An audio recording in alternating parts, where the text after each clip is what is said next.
সম্মানিত নূতন চরচাশির এই মসজিদের সম্মানিত ইমাম সাহেব, এই মসজিদ কমিটির সভাপতি, সাধারণ সম্পাদক, মসজিদের মোতোয়াল্লি, মসজিদে যারা পাঞ্জাগানা নামাজ পড়েন, এই এলাকাবাসীর আমার প্রিয় ভাইরা, আসসালামু আলাইকুম।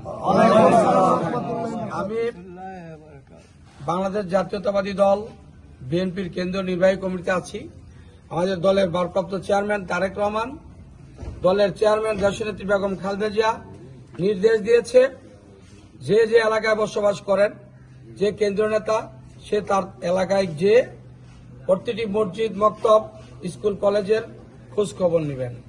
কোথায় মসজিদ, মাদ্রাসা, স্কুল, কলেজে কি সমস্যা আছে, যতটুকু সম্ভব সমাধান করবেন, বাকিগুলি আমাকে জানাবেন।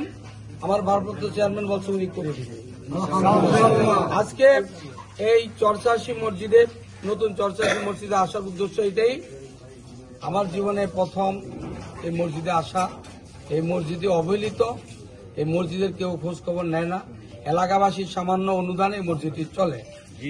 আমি আজকে আমার দলের চেয়ারপারসন দেশনেত্রী বেগম খালেদা জিয়ার পক্ষ থেকে, আমাদের ভারপ্রাপ্ত চেয়ারম্যান তারেক রহমানের পক্ষ থেকে আমি ঘোষণা করেছি, এই মসজিদে দোতলা করার জন্য যত টাকা লাগে ইনশাল্লাহ আমি দিয়ে দেব। এবং আজকে নগদে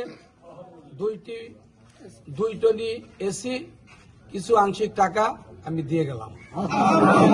করবে এই মসজিদটাকে একটি হেফজোখানা খোলার জন্য তাদেরকে উদ্যোগ নেওয়ার জন্য বলেছি। এই হেফজোখানার জন্য মাসে যা খরচ হবে, আমি প্রতিটি খরচের সাথে আমার দলের পক্ষ থেকে আমি শরিক হব। এবং এই এলাকাবাসী যাদের স্বল্প আয়ে জীবনযাপন, তাদের আয় থেকে বাঁচিয়ে যারা মসজিদটা করেছে, সকলের জন্য আমি আল্লাহর কাছে দোয়া চেয়েছি। পাশাপাশি আমি দোয়া চেয়েছি আমার দলের চেয়ারপারসন দেশনেত্রী, সাবেক 3 বারের প্রধানমন্ত্রী বেগম খালেদা জিয়ার জন্য।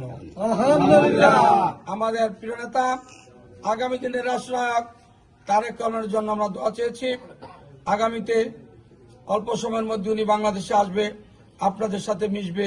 একদিন হয়তো আপনাদের সৌভাগ্য তারেক রহমান এই মসজিদে নামাজ পড়তে পারে। সম্মানিত নেতৃবৃন্দ, আপনাদের কাছে আমার ছোট্ট একটি আবেদন থাকবে, আপনাদের পাশে থাকার জন্য। আল্লাহ যেন আমাদের নেক হায়াত দান করে, আপনাদের সকল বিপদ আপদে, সকল ভালো মন্দে, সকল আনুষ্ঠানিকতায় ইনশাল্লাহ আপনাদের পাশে থাকবো, এই প্রত্যয় ব্যক্ত করি। আমি এই এলাকার সন্তান হিসাবে আমি যতদিন বেঁচে থাকি, আল্লাহ যেন আপনাদের পাশে আমাকে রাখে। সবাইকে ধন্যবাদ। আসসালামু আলাইকুম।